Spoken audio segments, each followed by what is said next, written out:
Hi, I'm Jenny Jeffries and I'm the author of For the Love of the Land. I'm going to be talking live to Gareth Wyn Jones. And yes, hello Gareth. If you just click on request to join and then it should give us a split screen.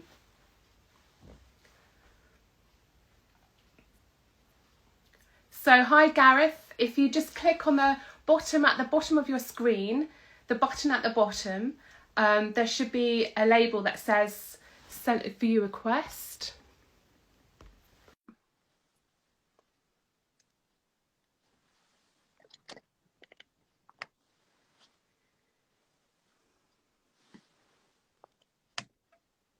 If you try clicking it again, Gareth, see if that works. There we go. Hi Gareth, how are you? I'm all right. Prenanda. Well, I had a little bit of help from them too, or I wouldn't have done it. Oh, fantastic. Can you hear me okay? Fantastic, yeah, great. Fantastic. So, Oh, so how are you doing, Gareth? What is life like on the farm today? wet, wild, cold. So you are such an extremely passionate and authentic voice for British agriculture, and it really is truly wonderful to see and how you invite people to come onto your farm to watch how the farm grows and to see what you do. And it's a real privilege, I think, for the general public to get a real insight into what you do on the farm. So what's happening at the moment on the farm? What are you preparing for at the moment? So the sheep are in off the mountains now for the winter. So the cows are in the sheds as well. So everything's feeding at the moment. We're preparing for next Wednesday where we'll be chipping some about 45 to 50 Carneddau colts and big ones that weren't quite, good enough to do the mountain for the winter. So they'll all be chipped on Wednesday and rehomed. So it's always a busy time, to be honest with you. I'm still over my hangover. We were in London on Wednesday evening, in the Victoria Albert Museum, and Yeah. let me tell you, that was one hell of an eye opener. Yeah, the game and Wildlife and Conservation Trust gave us an invitation. I was representing Wales down there. We had a wonderful table, fantastic, beautiful people, and made a lot of really good contacts and many new friends as well. And Yeah. sometimes when you go to these places, you're not too sure. I'm quite a confident person, to be honest with you, but my wife gets a little bit apprehensive, when you go into these like big do's. But everybody was very down to earth and really nice. So yeah, we're getting over that up, and then we come back home then to clean some sheep's bums. So this. So completely two different worlds apart. Fantastic. It looked like a really special black tie event, and really special, as you say, like being with all these other like-minded people. It must have been really special actually to get an opportunity to meet people that you would not necessarily see on social media and so forth. And I believe as well, we've been pretty slow jumping onto the social media bandwagon as farmers for agriculture. We're beginning to get momentum now, and we need people. We need young, fresh people with new ideas, innovative people that can tell their stories. We need for people to understand how the countryside works. Yeah. It's not all cotton wool. Food production has a cost to something all the time. Something will have to pay a cost for us to produce food. And I think people need to understand that. I'd love my farm to be wind in the willows, but every day something dies here. It's a Yeah. sheep. Yeah. But it's part and parcel of what we do as well. And for me, that honesty is the best policy, to share our lives so people have an understanding. There's different costs to producing food, and I mean, not just the cost as financially. I mean, sometimes the cost physically, mentally, and emotionally to the people that are working the land.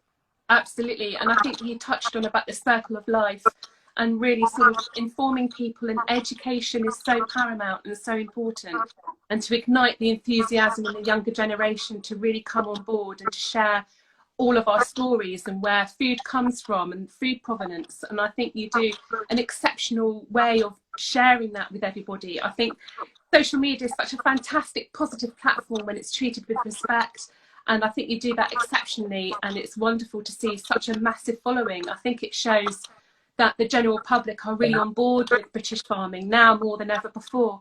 In what way can the general public support British farmers now? By buying our produce, you know, that's the way they can do it.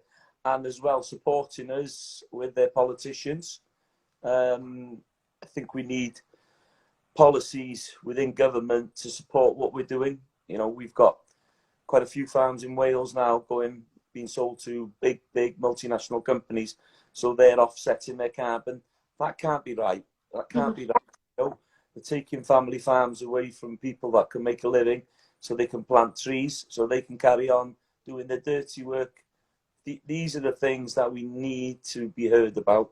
And, you know, for me, I've been very, very frustrated over the last 3 or 4 years. I think agriculture has had a hard time, you know, in mainstream media, especially livestock side of it, you know, red meat especially, is really targeted. Dairy as well, you know, trying to say that we're the biggest climate polluters there is, and it's miles away from it, absolutely miles away from it. You know, we have to understand that 84% of our problems comes from fossil fuels. You know, that's the true reality of where we're living. But we're an easy target, you know, and a lot of the mainstream media, a lot of these environmentalists have been targeting agriculture because they're able to, and that's why I feel so passionate and so strong. My family has been on this land 375 years. My great grandmother would have sat in this exact beams in here. She would have sat in here 375 years ago. Her name was Alice Cadwallader, and she was a hell of a woman. She was killed by a goose in the end, but that's another story. That's one for my immersive tours. But these are the, you know, this is the history we have in our country. You know, environmentally friendly and sustainable food has to be part of the whole structure for Britain going forward. And, you know, building a better Britain on our bellies is where we should be. You know, all these foods that we're growing are so nutritionally important for us as people to be happy, to be healthy, to be fit. And if we can get that message across, instead of these over-processed food companies that have got millions that are able to, you know, bombard social media, television adverts, all kinds of misleading information, then we're doing our job. And that's where I feel, you know, we need to get up and pull together as an industry, as a country, and be driven forward. Definitely. I think you touched on a real main message there for people: to buy local, to buy seasonal, to buy sustainably, and above all, to buy British. And anything that we can do to help and to get together to really drive that message home, and to ignore all this distraction by all these people who aren't informed as well as you are. And it was such a lovely story about your great grandmother. I mean, it's just beautiful to have that heritage. And I think there's such a rich tapestry within our country that really has a lot of heritage, tradition and culture within the British agriculture community. And, you know, it's almost as if we're at a crossroads where some of that is in danger of being lost. What do you think is the future of British farming? I think it's a good future. I think we have to, there's things we have to do and change, you know, within the industry. There's no doubt in my mind. I think as well within society we have to waste less. You know, there's so much of the food that we're producing going, you know, to waste. And I'm not just saying that's in households, but as well the food that we're producing on farms sometimes. You know, the supermarkets will say, oh, we don't want them wonky carrots, or that doesn't quite come to. We have to really address these things. You know, I've seen farmers topping 200 acres of top quality broccoli, and I'm thinking to myself, oh my God, where are these things? Ploughing in, you know, carrots, acres and acres of it. It can't be sustainable, that. We need that within our society, that we know that everything that we're producing has a market to it, or we shouldn't be producing it. You know, supermarkets have got a big, I'm not a fan of them, they've got a big role to play here. They cannot be wasting food on a mass scale. And I think, you know, farmers need to get up and show these things. I know it's scary for them because the supermarket has you by the throat, really, because, you know, if they, well, Tesco's didn't turn up, or Asda didn't turn up to buy 100 tons of carrots, well, they're not going to turn up next week to buy 100 tons of carrots. But I think if the consumer and the customer understands the struggles of them farmers, you know, to grow that product and then just to have to cut it or plough it back into the land, it's definitely not sustainable. And these are all the things that we have to really, really look at properly within our bigger food chains. And again, you know, I think we need to look back at how our forefathers did it. In my village here, there would have been 3 little abattoirs, 3 butcher shops, and everything would have been killed locally. And that's something I'd like to see coming back. I've been speaking to a few people, and I think, you know, imagine if you had a mobile unit. They do it in New Zealand, a mobile unit that would come, let's say, onto my farm, and let's say I put an order, I put an advert on Facebook, for example, and say, right, I've got 30 lambs being killed on Saturday. Who wants? Everybody puts either a deposit or pays in full for that lamb.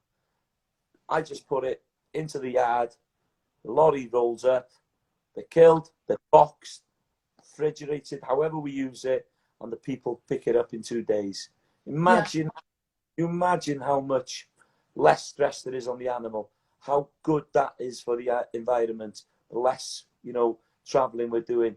You know, the carbon catchment in these creatures is absolutely fantastic. These are the things that we really have to look at to go more sustainable. And, you know, everybody's got a freezer today. Okay, maybe your lamb's going to cost you 120, 140 pounds, but that meat is so nutritious and goes such a long way. You know, understanding, as you know, with the book, you know, it's understanding how to use every single piece of that animal, so we utilize it. We're celebrating the life of that animal by eating every piece of it. You know, it's not just the best ends. Every single piece cooked properly can be as good as anything. Definitely. I think you touched on quite a few points there. And I remember going to Malawi in Africa, and we went to a chicken market, a food market, and we bought a chicken and we put it in the back of the car and we took it home, and I was careful not to give it a name or anything. And they slit its throat, they drained the blood, they plucked all the feathers out, they cooked it, and they ate every single scrap of that chicken apart from the beak and the chicken feet. And I'm not suggesting that we start eating chicken feet, but I think you're absolutely right. You know, we have to have the respect for the animal and to really understand its provenance and where it's come from, to really respect and to really enjoy the food even more so. And the supermarkets do have a massive social responsibility in the food chain to make it fair for everybody involved, especially the farmers, and they do not get enough credit at all. Hence the book that you briefly mentioned. As well as the farm and the produce, I think it's quite important and necessary to make diversification on the farm in order to not just survive but to thrive, especially in this day and age. How has your farm diversified? You're going to need a week. The good, the bad, and the ugly. Yeah, so we've tried quite a few ways. I seen there was a niche to do television and radio work. I use a lot of social media as well. But about 7 years ago, we had a company approach us called Rick Steves Travels. Rick Steves is the 3rd biggest operator out of America into Europe. He has about 150 odd tour guides in Europe. And, you know, it's a big, big company. So they phoned us up and said we'd be interested in just having a few tours. So, you know, me as I am, yeah, well, let's do it. My wife was going, okay, do you know what you're going to do? So I said, I'll think of something, you know, thinking on you, doing it sometimes, you know, who dares? But Inman was the lovely lady that contacted them, said about sending somebody out there. So they sent me an itinerary of 12 tours the first year. Which was a little bit scary when my wife said, you're sure what you're going to do? So they came, I gave them an introduction, spoke about, you know, how we farmed up here. And then I gave them a sheepdog demonstration, a shearing demonstration. And believe it or not, I'm one of the highest paid tour guides they've got by now. And if you look at their website, Rick Steves' website, 84.4% of the wow factor in Great Britain is not Blenheim Palace or Hadrian's Wall, but it's our farm. So, doesn't it? You know, that immersing these people within my life and do here. It's just so important, because I've lost the contact with food production, with farming, with seasons, with the land. And they want it back. That's in our DNA. We forget that. Yeah. That's in everybody. It's, you know, 80% of people now live in cities. Mm-hmm. They're far removed from how food's produced and what's seasonal, because everything in the supermarkets, they're all the year round. Yeah. And if you're like me, you know, the first strawberries of the year up on a farm and raspberries, oh my God, just blow your mind. Yeah. And the tomatoes, the new potatoes, as these things come into their, you know, season, the taste is just unreal. And you go into a supermarket, you buy a punnet of strawberries in December, and yeah, it's just like eating putty or cardboard or water, in my opinion. There's no real taste to it. Yeah, that sometimes is missing, and I think there's a lot to be said about something that's ready in its time, you know, that seasonality for Definitely. You to the nutrients. And as well, you know, there's going to be a lot lower carbon footprint on that strawberry than the one that's forced in some greenhouse somewhere. Yeah, definitely. I think essentially our generation has completely become disconnected with Mother Earth. It's as simple as that, I think. And I think, you know, you're doing everything you can to educate and inform people, and it's such a privilege to be welcomed into your world, onto your farm, even so far as sharing your cooking as well, which is just wonderful. And you're really flying the flag for Welsh produce though, which is lovely. And you show what you've grown in your own garden, and you harvest it and you bring it into your kitchen, and it's that whole process of growing and watching it grow and thrive, and then harvesting it and making it into something really nutritious and seasonal and sustainable. Where do you get your inspiration from for cooking and having a go, and, you know, just having a go at harvesting and cooking your own food that you've grown yourself? I just, since a boy, you know, my father, exactly the same. My father's 86, and, you know, as a boy, I would follow him into our little allotment down here, and I'd be weeding, I'd be watching, I'd be understanding how the crop little rotations and how, you know, we grow things in different stages. And it was just something that I really enjoyed. And one of the most amazing things now, you know, as a grown man, as a father, as a husband, is go into that field, that little piece of land I've got, and it's only a small piece, and picking everything for our Sunday dinner, and knowing that everything that I'm feeding my family is I've produced with my own hands on my own land, and it's I can't explain to you how that is so fulfilling. Yes. Really make me feel good as a person. And, you know, when we get friends here as well, and the Rick Steves tours in the summer, you know, we feed them with everything that's produced off the farm, and we even use a local vineyard down the road, Gwynllan Conway, and they are amazing. We've got some local beers as well, so everything within that area within that local sustainable area, they get to try. And the Americans love it. Yeah. But I've diversified into a few things as well. And you know, there's a few people that I want to mention. You know, my father's one, my wife's another one. We've come across so many people on our tours, which have been really, really fantastic.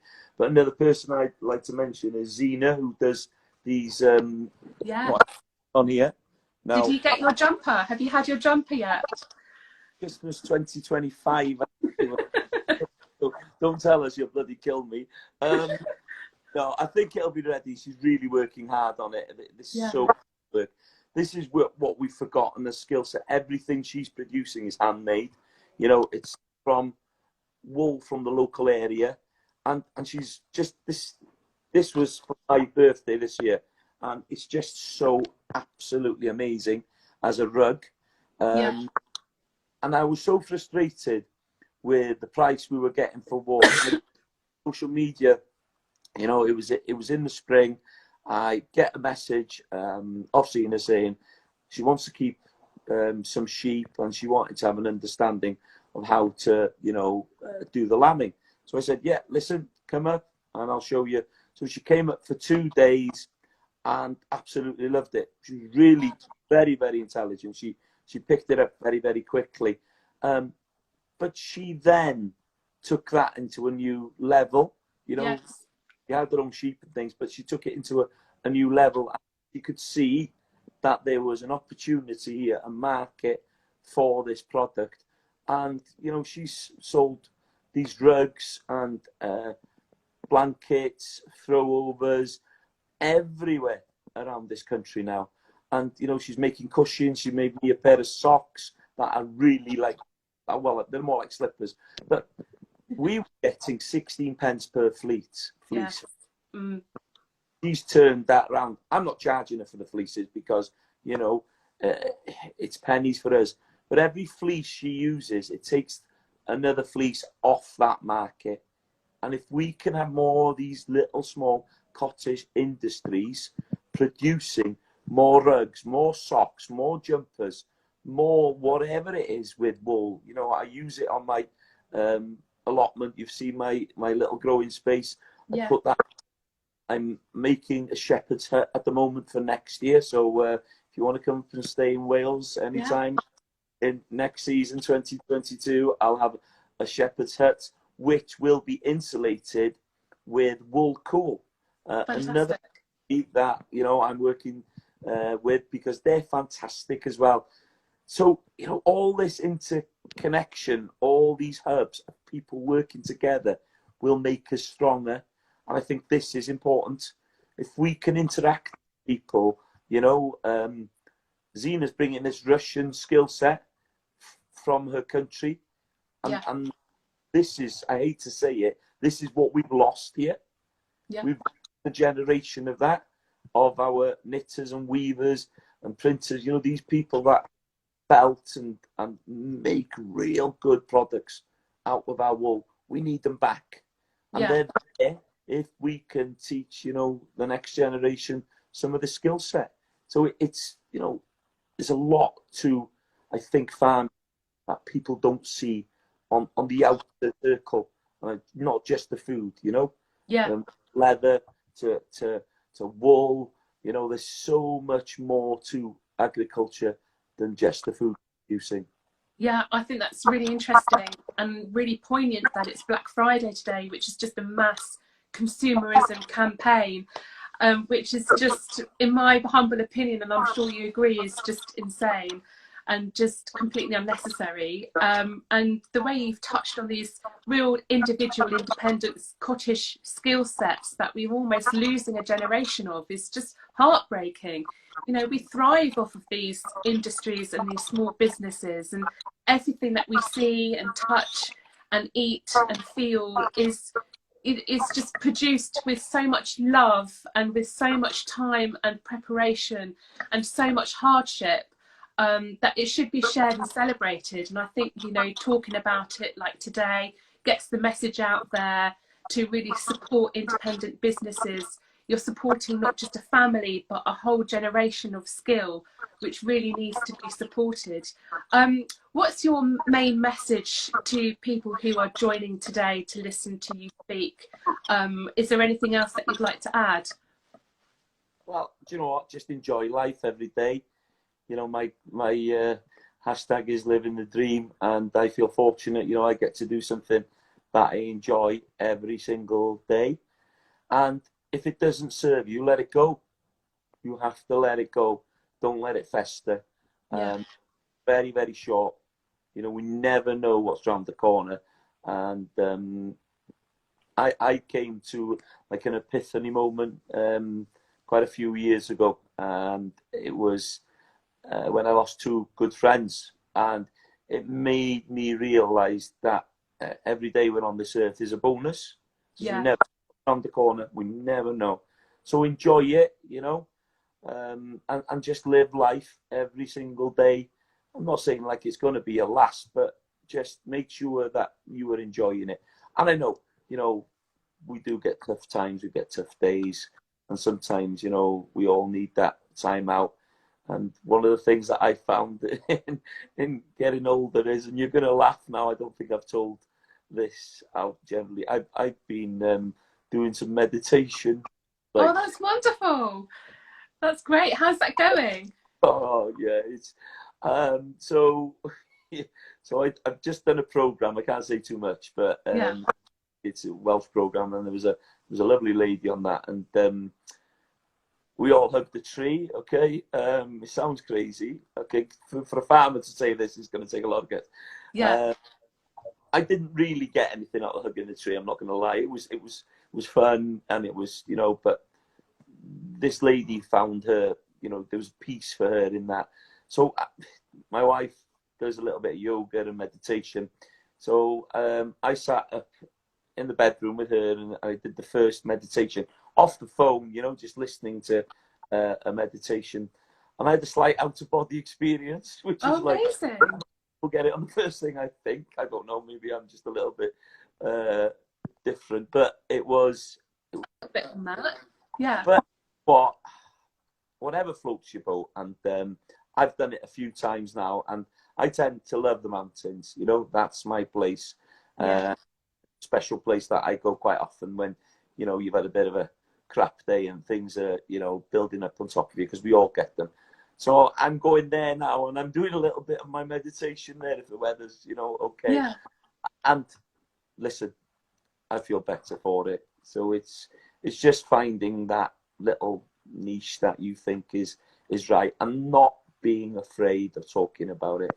You know, stigma within mental health has been pretty bad, I think, and we're beginning to turn a corner. Yeah.